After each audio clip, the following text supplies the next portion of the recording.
저는 지난 주간 양주시 기독교연합회 주최로 우리 청소년들과 함께 중국 그리고 백두산을 다녀왔습니다. 25명의 대원들이었습니다. 그러니 약 20개의 교회 각 우리 청소년들이었죠.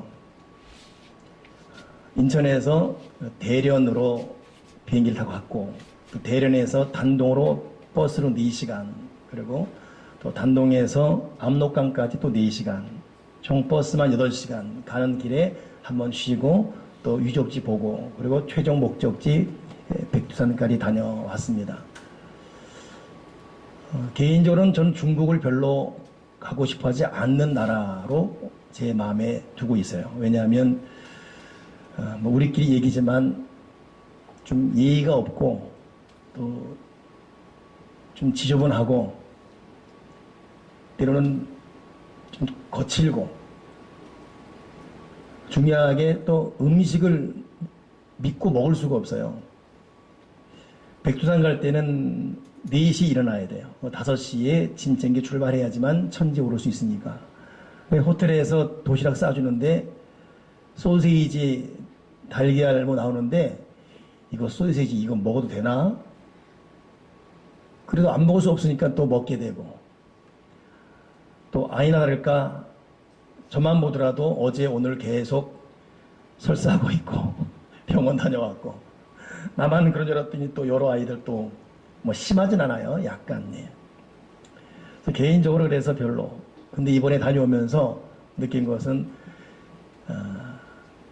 중국 사람 때문이 아니라 중국 땅, 하나님이 주신 그 아름다운 그 환경, 자연 환경 때문이라도 꼭 가야 되겠다라는 그런 마음을 먹을 정도로 중국 아름다웠고, 또 우리의 자연 환경을 능가하는 스케일이 큰 어떤 그 세계를 보면서 또 많이 감동받고, 저는 개인적으로 참 귀한 그 은혜의 시간이었어요. 특히 아이들 데리고 차를 타고 가니까 이번에 그 양견 회장인 최성은 목사님이 아주 작정하고 예배를 인도했거든요. 그 아이들 차에 가다 놓고 예배하니까 도망도 못 가고 아이들이 그냥 꼼짝없이 4시간 앉아서 계속 말씀 듣는 거예요. 또 쉬면 찬양하고, 저도 그 안에서 예배 드리며 찬양하며 은혜 받고 쉬면서 가고,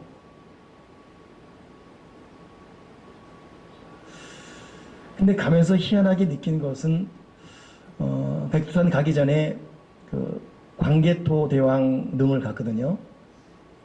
여러분 광개토 대왕 아시죠? 우리는 광개토 대왕 그리지만 일본이나 중국은 호태왕 그래요. 광개토 대왕으로 말미암아 우리나라가 차지했던 땅이 굉장히 커요. 여러분 우리는 백두산 그러는데 중국 사람들은 백두산 안 그러면 뭐라 그러죠? 장백산 그래요. 백두산이 지금 3나라가 갖고 있어요. 중국, 러시아, 북한 이렇게. 원래 우리 건데. 그거 속상했어요. 우리 건데. 제가 그래서 용훈 형제 준비됐어요? 네. 한번 내가 백두산을 중심으로 이 광개토 대왕이 도대체 어느 정도 땅을 차지했는지를 한번 살펴봤어요. 그러니까 역사적으로 보니까 여러분 이게 지금 고구려 우리의 땅이에요. 저 여러분 사진 볼 때 오른쪽이 될까? 이쪽이 저 마지막 끝이 베이징입니다. 베이징. 중국 북경. 북경으로 저 위에 만주 보면 우리나라 남한의 5배가 더 되는 저게 다 고구려 우리나라 땅이었어요. 다른 시대에 본 사진 또 와보세요. 이건 좀 작죠? 작아도 자 보세요. 저 밑에가 신라였고 백제였고 저게 또 우리 땅이었어요. 이 광개토 대왕이 대단한 사람입니다. 그 다음 사진 다 똑같은데 하늘색이 백제입니다. 백제, 일본이 백제에 의해서 전용됐어요. 그러니까 일본은 백제가 선조예요. 조상이에요. 그리고 저 위는 지금 고구려.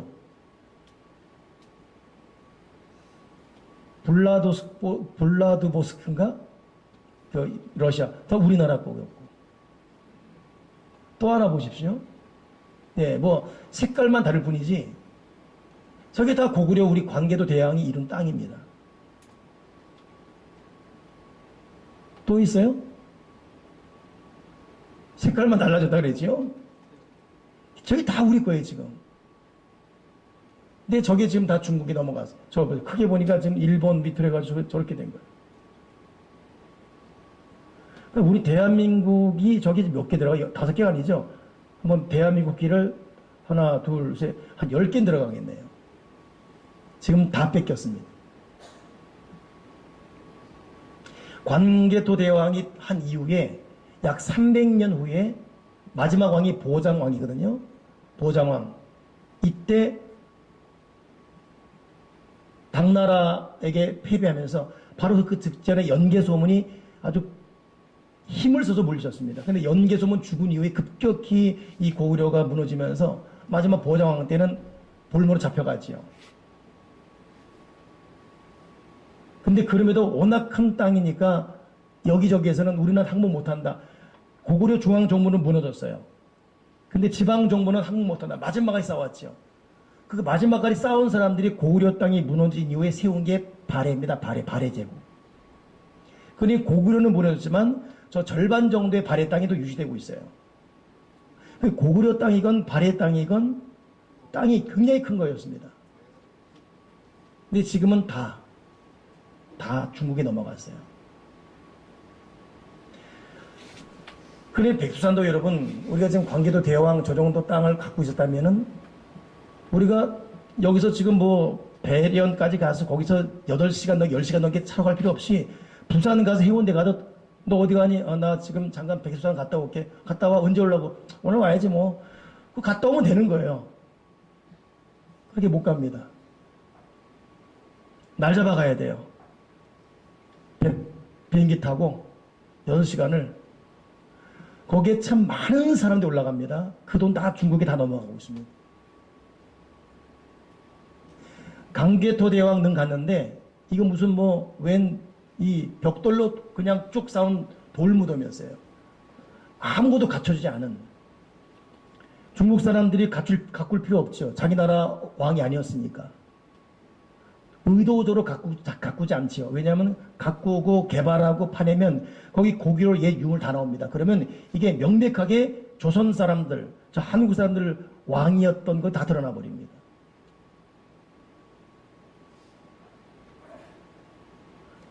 그러니 감동하면서도 그 착잡함, 또 해피되면 또 이번에 또 71주년 광복주간 아닙니까?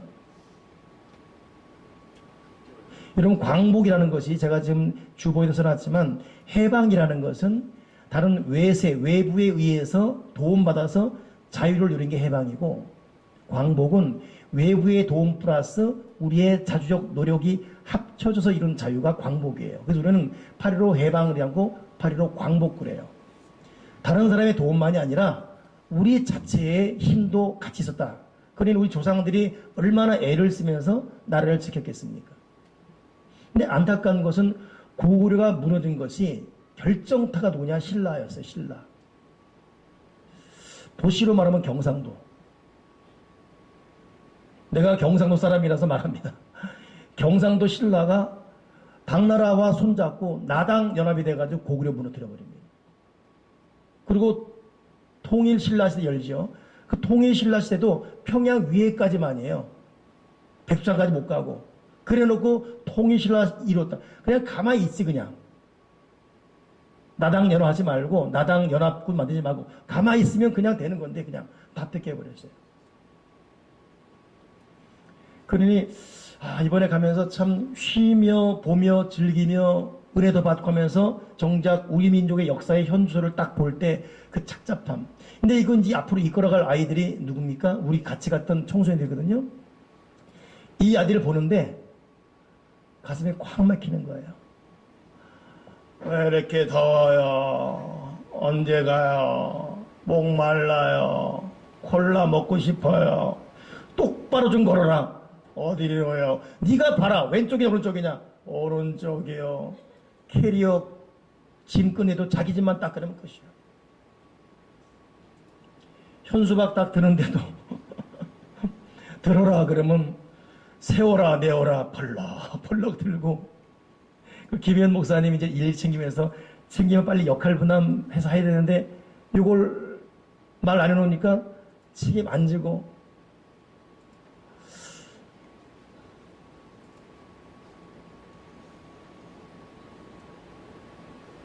니들 뭐 느끼냐? 그런가 보다. 제가 얼마 전에 일본 갔을 때 일본 똑같은 아이들 여러분 자세가 되어 있습니다. 예의가 있고 빤듯해요. 내가 순간에 야 이러다가 우리 아이들이 일본 애들한테 지겠다. 아이들한테 분명히 도전은 됐습니다. 아이들 은혜 많이 받았고 때로는 간증 시간에 울기도 했고 저도 은혜 받았고 그러나 그곳으로 만족할 것이 아니라 얘들이 좀 강하게 커야 되겠고 여기 중고등 아이들을 둔 부모 여러분 부탁드리는데 아이들 떠먹여주고 입혀주고 똥 닦아주고 이런 분위기로 키우지 마십시오. 감성적 사랑 갖고는 절대 아이들 크게 못 됩니다. 도리어 불을 통과하고 가시밭 밟아야 되고 아이들 매석이 키워야지. 저희들 때 여러분 어땠어요? 저희들 때는 지금은 애들 하나 둘 낳잖아요. 셋 낳으면 미개인. 이번에 넷 낳은 우리 교우들이 있어요. 지금은 워낙 안 낳다 보니까 애국자가 되었지만은 우리는 다섯 이렇게 그러니 부모들이 일일이 챙길 수가 없었어요. 너무 많아서 우리는 알아서 컸었어요. 알아서 동네 싸우고 맞아서 지면 형 불러오고 순간에 집단 싸움 되고 못 먹고 코 흘리고 간식 없고 근데 그런 이 부모 때들이 지금의 한국을 이뤄왔습니다. 이제 훨씬 좋은 환경이 지금 아이들 느릿느릿 가만히 보면 눈이 풀어져. 그러다가 먹을 것 나오고 이성 논다면 그땐 또 밤새 또 놀고 있고. 내가 지금 이 부정적으로 얘기하는 것이 아니라 아이들의 실제 모습을 얘기하는 거예요. 실제 모습을. 그래서 오늘 1부 예배 끝나고 우리 학생들 또 연합해서 청년들 지금 수련회 떠났거든요. 내가 1부 예배 인도하면서 그랬어요. 선생님들 아이들 잘 먹이고 잘 노십시오. 그러나 분명히 기도시키고 분명히 말씀 양육하시고 분명히 예배 헌신하시고 제가 이따 오후 저녁에 가서 기도하면서 아이들한테 이러면 분명히 내가 또 경각을 줄 거예요. 왜냐하면 우리나라를 이끌어 가야 되는데 이게 어떻게 할 것인가? 우리는 어떻게 되겠습니까? 저는 그러면서 오늘 이번에 다녀오면서 아이들을 보면서 제 마음속에 오늘 본문에는 요셉이라는 사람을 다시 묵상하게 됩니다. 요셉 나이가 17살이에요. 오늘 일부 예배 때 중고등부 애들이 있길래 너의 나이 몇이니? 17. 너 요셉과 친구다. 근데 요셉은 17살 때 혹독한 기련을 겪습니다. 그러나 결국 13년 지난 이후에 요셉은 이집트의 왕이 국무총리가 되지요. 그리고 나라 전체를 구원하게 됩니다. 요셉이 겪은 환란이 뭡니까? 가족들에게 집단 버림받습니다. 아버지 야곱에게 나무란 당했고 위로형 10명인데 10명이 죽기 살기로 요셉을 미워해요. 그리고 형들인데 저 요셉을 죽이자. 10명이 작정합니다. 그리고 요셉이 죽이려고 요셉이 형들이 일하는 곳에 오는 걸 보고 있다가 때가 잘 만났다. 저놈 죽이자 해가지고 요셉을 죽이려다가 형 하나가 죽이면 뭐하냐. 죽이지 말고 그냥 팔자. 이 정도로 집단적으로 형들에게 공격당하고 왕따당하고 여러분 사람에게 버림받는다는 것 큰 고통입니다. 관계가 어색해져도 마음이 불편하잖아요. 잘못이 없음에도 오해받으면 마음이 편치 않지 않습니까? 인간관계가 얼마나 중요해요.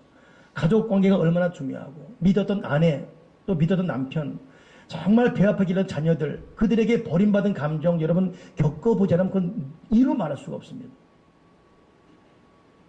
요셉이 울며 애원해요. 형 나 살려주세요. 나 버리지 마세요. 그럴수록 이 형들은 기세등등해서 요셉을 깊은 웅덩이에 집어 던져버립니다. 그 깊은 웅덩이에 떨어지는 그 땅바닥에 내 동댕이 쳐질 때의 그 요셉에게 버림받는 고통이라는 것은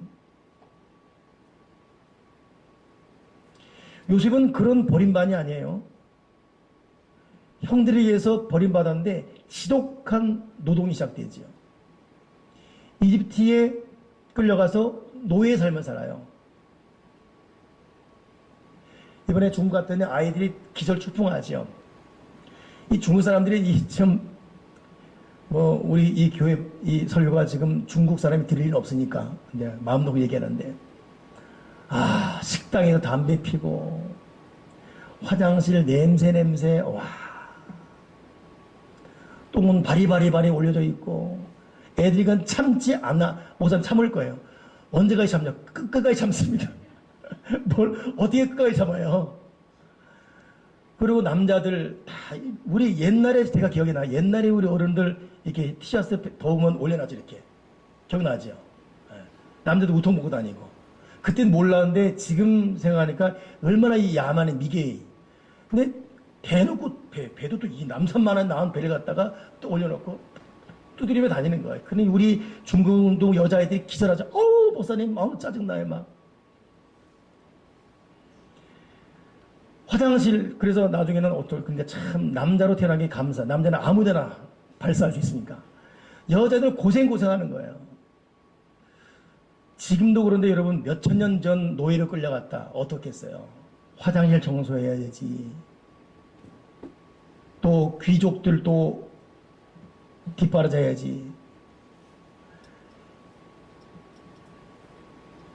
이 요셉은 노동을 그런, 우리 지금 어렵다. 지금 우리 교우들 보니까 많이 덥지요? 이런 덥지요? 저는 아파트가 14층 꼭대기거든요. 이 해가 밤새 열을 다 다근다근 받아놨다가 밤만 되면 발사해서 아주 사우나 썰하고 나오는 거예요. 그래, 좀 일할 의욕 나지 않고 다 마찬가지잖아요. 환경적 고통, 여러분 환경적 고통이 있어요. 어려운 환경, 고된 노동, 너무 힘든 삶. 일어나자마자 직장 가야 되고 상사 눈치 보며 고생하면 또 하루 겨우 먹고 살 만한 월급 받고 나가면 가족하고 얼굴 볼 시간 없이 또 출근해야 되고 환경의 고통들. 요셉은 더한 환경의 고통 속에 몰려졌습니다. 이게 사는 게 아니에요, 이게. 그러니 요셉은 가족에게 버림받았지요. 너무 지독한 환경에 고립돼 있었지요. 또 모함받았어요. 자기는 바로 살려고 했는데 세상에 누명 썼지요. 지금으로 말하면 성폭행범 아닌데 성폭행범으로 오해받아가지고. 알고 있죠, 여러분? 성경에 나와요. 요셉이 성폭행범 오해받아요. 그래갖고 감옥에 갇힙니다. 이거 얼마나 원통할 일이에요. 어떤 액션도 취하지 않았는데 제대로 누명 써가지고 감옥에 갇힐 때 그 처처럼. 요셉은 아마 뭐라고 생각했습니까? 내 인생 왜 이러지? 이건 꼬인 게 아니에요. 꼬이다 못해 뒤집어져 버렸어요, 이거는. 내가 내 인생 왜 이러지? 가족에게 버림받아 너무 고통스러운, 그래도 이 환경 이겨가면서 살려고 애쓰는데 이 지독한 환경의 고통, 이러다가 이 성폭행범 몰려서 지금 감옥에까지 갇혀 2년 동안 감옥에 갇혀 있고 전과자 됐어요, 전과자. 근데 요셉이 그런 가족에게 버림받음, 지독한 환경의 괴로움, 누명 써서 감옥에 가는 2년의 전과자 생활. 근데 그런 13년의 생활을 지난 이후에 30살 되었을 때, 17세, 그리고 13년 후 30살 되었을 때에 요셉이 이집트의 국무총리가 되는 거예요. 여러분, 도대체 이 이유가 무엇입니까? 무엇이 더 이상 어떤 고통스럽고 괴로운 인생, 누구보다도 세계 역사에 지금까지 어떤 인생과 비교할 수 없을 정도로 바닥 저 밑까지 쳐버린 그런 요셉인데도 어떻게 이렇게 인생 역전을 시켜도 이렇게 시킬 수 있었을까? 오늘 그 이유가 여러분 꿈입니다. 꿈, 비전, 꿈. 저는 오늘 이 성경 묵상하면서 꿈이라는 게, 특히 비전이라는 게 사람을 이렇게 만들 수 있구나. 이런 환경, 이런 버림받은, 이런 누명, 감옥살이, 고통스러운 13년. 요셉이 형들에게 버림받을 때는 그래도 이스라엘 자기 나라였어요. 근데 마지막 이 들어 팔려갈 때는 더 멀리 팔려갑니다. 점점 더 멀리 가는 거예요. 그때 그 두려움이라는 것. 이걸 어떻게 극복하고 일어났을까? 비전이에요. 하나님이 주신 비전. 뭐였죠? 오늘 성경에 보면은 꿈을 꿨는데 형들로 상징되는 형들의 볕단들이 자기에게 인사합니다. 여상치 않은 꿈이었어요. 다음 날은 아버지와 엄마를 상징하는 해와 달과 함께 별들이 또 절하는 거예요. 이걸 형들에게 순수하게 나눈 겁니다. 형, 아빠, 엄마, 나 이런 꿈 꿨어요. 여러분, 하나님의 꿈을 꾼 사람은 그 꿈을 가지고 나눕니다. 근데 하나님의 꿈을 의지하지 않은 사람은 꿈을 꾸는 사람을 멸시해요. 시기 질투합니다. 하나님이 왜 요셉에게만 꿈을 줬게 했어요? 여러분, 12지파 보게 되면 하나님의 각자 미션이 있었습니다. 그렇다면 요셉만이 아니라 하나님은 성경에는 나오지 않았지만 아마 이 12명의 형들에게도 똑같은 꿈을 줬을 것입니다. 그러나 그들은 자기 꿈, 자기 인생, 자기 길 같이 하나님의 꿈을 개념치 않았어요. 하나님을 염두에 두지 않는 사람은 하나님이 비전을 줘도 무시합니다. 그리고 하나님의 꿈을 가진 사람마저도 무시해요. 이런 인격, 이런 성격 때문에 이 세상이 어려운 겁니다. 그러나 하나님의 꿈을 가진 요셉은 꿈을 나누고 있습니다. 요셉은 그 꿈, 비전. 근데 요셉에게 하나님이 꿈을 주면서 요셉, 너 1년 후는 이렇게 되고 2년 후는 이렇게 되고 3년, 5년은 이렇게 된다. 자세하게 상세하게 구체화시킨 것이 없습니다. 그냥 꿈만 떡 준 끝이었어요. 근데 성경을 보게 되면 요셉은 이 비전을 받은 이후에 성경에 중요한 말 나와요. 보디발 장군, 그 이집트 왕의 경호실장이었던 그 보디발 장군의 부인이 절세의 미인 아닙니까? 이 미인이 요셉을 유혹했잖아요. 함께 잠을 자자. 요셉이 싫다. 이것 때문에 도리어 자기를 무시했다고 누명을 씌워서 성추행범으로, 폭행범으로 감옥에 넣지 않습니까? 근데 그 보디발 장군 아내가 유혹할 때도 요셉이 무슨 말 하냐면 여기는 너와 나만 있는 것이 아니라 하나님이 계시다. 하나님이 우리를 보고 있다. 내가 어떻게 하나님께 득죄하겠느냐. 내가 어떻게 하나님께 죄를 짓냐. 그럴 수 없다. 그러니 요셉은 비전을 가진 사람으로서 이 비전을 성취하는 중요한 그 태도. 첫째 태도가 뭡니까? 하나님이 지금 여기 계시다 이거였어요. 그러니 이 비전에 대해서 하나님이 구체적으로 어떻게 1년 후, 5년 후, 7년 후 구체적으로 청사진을 보여주지 않아도 개의치 않고 하나님이 지금 나와 함께 계시다. 임마누엘, 하나님이 나와 함께 계시다. 임마누엘, 이 신앙으로 살아갔습니다. 여러분, 하나님의 비전을 가진 사람의 태도가 뭔지 아십니까? 아무리 어려운 환경과 여건과 사람에게 버림받아도 하나님 아버지는 지금 나와 여기 계시다. 여러분, 우리가 하나님을 뒤로하고 부모 의존적, 자식 의존적 하게 되면 절대 여러분 자립할 수 있고 올바른 삶을 살 수가 없습니다. 가족은 중요하지만 진실로 내 인생의 주권자는 하나님이에요. 아멘이십니까? 하나님이십니다.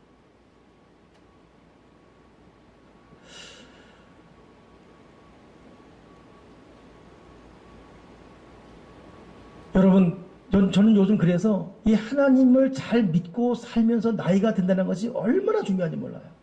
이건 돈으로 안 돼요, 여러분. 제가 참 외람된 얘기지만, 가족 얘기에서 미안하지만, 저희 어머니 이제 80인데 볼 때마다 제가 놀라는 게 혼자의 즐거움이 있어요. 혼자의 즐거움. 그냥 말씀 보고 기도. 어머니 뭐 하십니까? 오늘 말씀 몇 장 읽었다. 어머니 뭐 하십니까? 아, 나 오늘 기도했다. 막 기도 끝났다.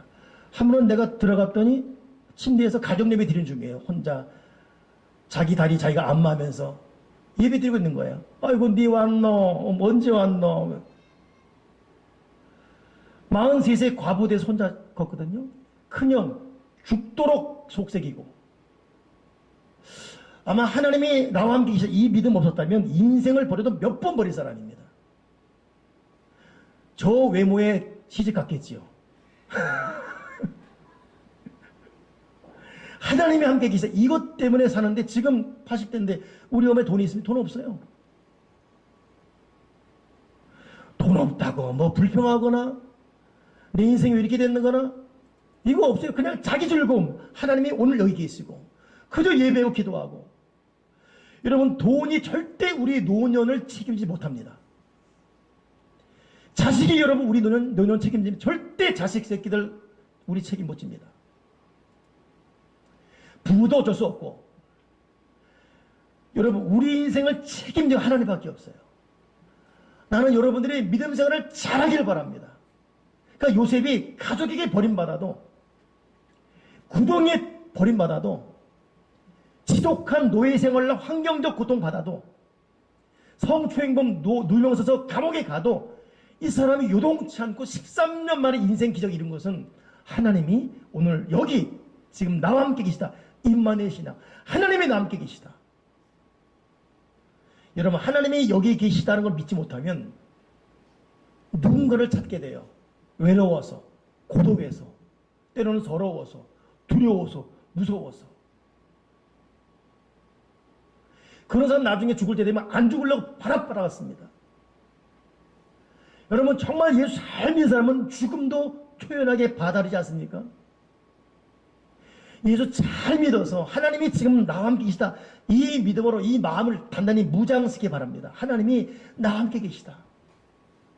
진짜 여러분 인생 노후 준비는 돈으로 보험을 한 게 아니라 믿는 믿음으로 해야 돼요. 아멘이십니까? 요셉이 비전 가진 사람으로서 분명한 것은 임마누엘, 하나님이 나와 함께 계시다. 이것 때문에 모든 환경이 이겼어요. 두 번째 뭐냐 하면 하나님이 함께 계시기 때문에 자기의 인생이 내일, 1년은 어떻게 될지 전혀 모릅니다. 여러분, 하나님은 좀 하나님 때로 야속해요.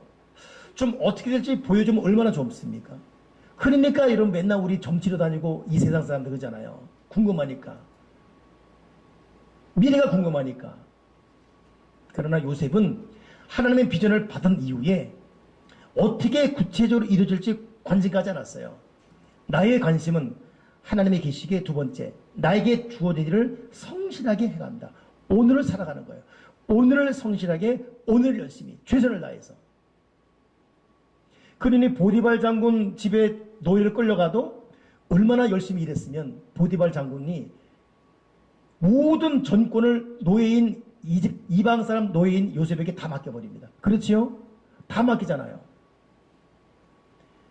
누명 써서 감옥에 갇히지만 감옥에 가서도 얼마나 열심히 했으면 간수가 요셉에게 옥문 열쇠까지 다 맡겨버립니다. 하나님의 비전을 가진 사람은 하나님이 지금 나와 함께 있다. 이 믿음. 두 번째는 자기에게 주어진 일이 어떤 일이든지 최선을 다해서 성실히 열심히 살아갑니다. 그러나 이 하나님의 비전을 갖지 못한 사람들은 하나님이 옆에 있다를 믿지 못할 뿐더러 맨날 요행을 벌여요. 이거 해야 되나? 저거 해야 되나?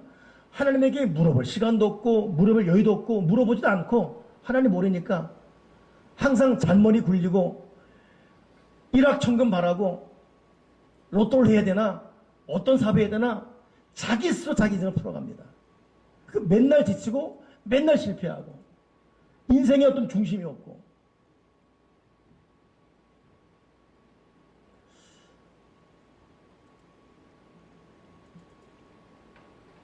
이번에 미국 유도 선수 여러분 금메달리스트 얘기 들으셨습니까?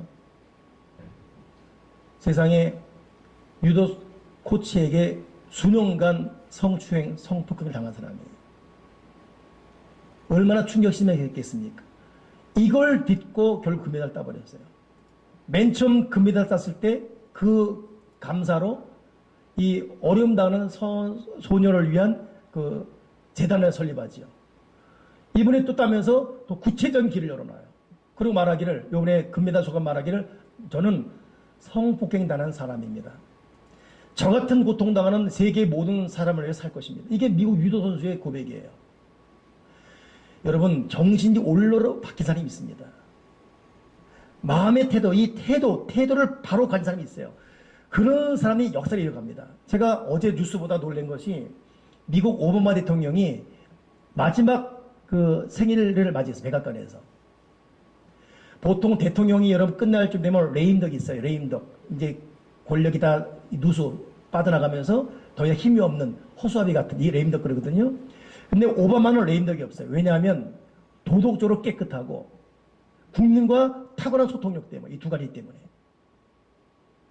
흑인 아닙니까? 흑인이 어떻게 미국 대통령이 될 수 있어요? 역사적 일이에요. 이번에 두 번째 만약에 힐러리 맞아 되면 대단한 일한 거예요. 여자와 흑인이 된 것. 근데 더 놀란 것은 오바마 나이가 55세예요. 내가 지금 54세거든요. 나 뭐 했나 싶어. 나 지금 뭐 했나 싶어져요. 물론 거기 만으로니까 내가 52세니까 나보다 3살 많은 사람이에요. 근데 그 사람은 58년 전 이미 대통령이 됐어요. 대통령 되기 전에 어떻게 살았겠습니까? 그 기반이 있어야 되는 거 아니겠습니까? 흑인이. 하와이 태어나서 케냐에 조상을 둔 흑인이. 그 사람 태어났을 때 얼마나 인종차별 심했겠습니까? 다 뚫고 일어나는 거예요. 그리고 미국 국민에게 존경받는 대통령이 되지 않습니까? 올바른 정신, 바른 태도를 가진 사람이 있습니다. 난 그래서 이번에 백두산 다녀오면서 우리 애들 보면서 이거 어떡하지? 내가 적어도 우리 부모들에게만 말해야 되겠다. 내가 부모들한테 그랬어요. 너무 잘하고 있어 말했거든요. 아, 이렇게 해서 안 되겠다. 얘의 행동의 이런 부분에 대해서 나누면서 좀 더 애들을 강하게 키워야 되겠다. 더위를 못 견디고 순간 가는 걸 못 견디고 그냥 누가 해주기를 바라고 그냥 한마디로 흐느적거리고 이 흐느적거리는 애들 데리고 4박 5일 승리했어요. 하여튼 이게 기적입니다. 지금 저희에게는. 오죽하면 내가 다운됐겠어요. 내가 이번에 대단히 재롱을 피웠어요. 그 양계 회장 최성은 목사가 워낙 어른이다 보니까 나라도 재롱 피워야 돼요.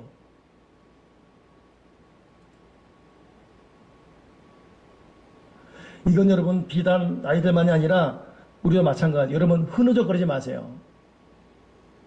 저는 어제 62세 된 목사님과 저녁 먹고 나누면 얘기하면서 그분이 자기 꿈을 말해 놀랬어요. 내가 들으면서 속으로 목사님 나이가 62세입니다. 8년이 은퇴했는데 이 말하고 싶을 정도 나이가 많은 분인데 그 사람이 꿈 앞에 내가 꼼짝 못했어요. 여러분 사람은 나이 때문에 늙는 게 아닙니다. 환경 때문에 늙는 게 아니에요. 자기 꿈이 없어지면 늙는 거예요. 믿음 없으면 늙어집니다. 아멘이십니까? 여러분 돈이 없어 늙는 게 아니에요. 누구나 헤어져서 늙는 게 아닙니다. 버림받아서 늙는 게 아니에요. 마음이 병들고 마음의 태도로 놓치면 늙는 거예요. 우리 젊게 살아야지요. 아멘이십니까? 우리 교회에 젊게 일어나요. 난 우리 교도가 우리 교도를 믿음 생활 잘해서 훌륭한 역사를 이어가야 되겠다. 요셉 17세 때 버림받고 누명 쓰고 환경에서는 어려운 고통이지만 하나님이 나와 함께 있다. 그러기에 나는 내일 일을 모르지만 나는 오늘을 살아간다. 오늘 설교 제목이 제가 지금까지 설교한 중에 제일 긴 설교 제목입니다. 제목이 뭐예요? 하나님으로부터 위대한 일을 기대하고 하나님을 위해 위대한 일을 시도하라. 이게 윌리엄 캐리라고 인도 선교사로 자기 전생을 맡긴 선교사의 고백이에요. 그리고 그는 세계 최고의 선교사의 족적과 열매를 남겼습니다. 여러분 하나님이 주신 비전이 뭡니까? 하나님이 나에게 무슨 꿈을 줬습니까? 물어보십시다. 예배 가운데 물어보시고 기도로 물어보시며 매일매일 하나님을 주목하는 마음으로 말씀을 읽으면서 묵상하시고 괴롭다, 힘들다, 슬프다, 죽고 싶다, 내 인생 이게 뭔가 좌절과 절망 속에 그냥 무너질 것이 아니라 정중히 무릎 꿇고 하나님을 부르며 그분의 말씀을 읽으며 순간을 기도하며 하나님 나에게 준 꿈을 내 가슴에 심어 주시옵소서. 그리고 하나님이 지금 나와 함께 있다는 끊임없는 이 말. 이번에 펜싱에서 이긴 그 이름 내가 까먹었네. 어제 우리 그 아들이 보여주길래 봤는데 그 쉬는 시간에 그 대역전극 벌렸잖아요. 우리들이 안 보십니까? 보고 있죠? 예. 하여튼 뭐 됐어요, 그냥. 그 사람 지고 있는데 쉬는 시간에 뭘 했죠? 이게 뭐였어요? 나는 할 수 있다. 할 수 있다. 난 할 수 있다. 할 수 있다. 와, 해버리네요, 그냥. 우리는 하나님의 아들 아닙니까? 우리는 하나님을 아버지로 둔 자녀 아닙니까? 저도요, 인생을 포기하려면 포기할 환경이 한두 개가 아니었습니다. 저도 맨 땅이 아니라 아주 땅 속까지 들어가 버린 인생 환경이 얼마나 많아는 몰라요. 야, 그러나 우리 하나님 멋진 하나님이시고, 요셉이 17살 때 버림받았는데 나는 17살 때 아버지가 죽었어요. 인생 끝난 줄 알았습니다. 아, 하나님 살아계시네요. 하나님 우리와 함께 하시네요. 믿음에 굳게 서십시다. 아멘이십니까? 사랑하는 여러분, 어떤 환경 속에, 어떤 관계 속에, 어떤 자기 심적 고통에 눌려 있습니까? 절대 여러분 이것이 우리를 죽이지 못합니다. 우리는 망한 인생도 아니고 다시금 하나님 앞에 정중히 무릎 꿇고 하나님을 아버지로 부르며 말씀과 기도로 나아가고, 오늘 하나님이 여기 계시기 때문에 나는 오늘을 살아간다. 아멘이십니까? 오늘을 성실하게 난 오늘을 살아간다. 이 오늘이 모이고 오늘이 모이고 오늘이 모이면 우리가 생각한 이상의 그 내일이 현실로 나타날 줄 믿습니다. 하나님을 기대하고 그 하나님으로부터 위대한 일을 시도하라. 오늘 저와 여러분이 멋진 인생을 다시 하나님과 함께 살아갈 수 있기를 주님의 이름으로 축원합니다. 기도하겠습니다. 하나님 아버지, 우리가 절망하고 막연하게 우울해하고 또 슬퍼하고 환경 때문에 괜히 무기력하게 살았던 순간순간 용서해 주시옵소서. 때로는 몸이 아플 수 있고, 때로는 돈이 없을 수 있고, 때로는 버림받을 수 있고, 여러 차원의 문제가 사방에서 불화살같이 날라온다 할지라도 하나님이 지금 여기 나와 함께하고 있으며, 하나님이 함께하기 때문에 나는 오늘을 살아간다는 마음으로 믿음에 굳게 서게 하시고, 하나님을 기대하며 하나님을 위해 위대한 일을 시도할 수 있는 하나님의 삶이 되도록 주님, 여기 모인 사람들에게 믿음을 주시고 은혜 주시고 절망과 저절의 온갖 감성적 슬픔 물리쳐 주시옵시고 믿음으로 굳게 서도록 은혜를 더해 주여 주시옵소서. 주 예수 그리스도 이름으로 기도드리옵나이다. 아멘.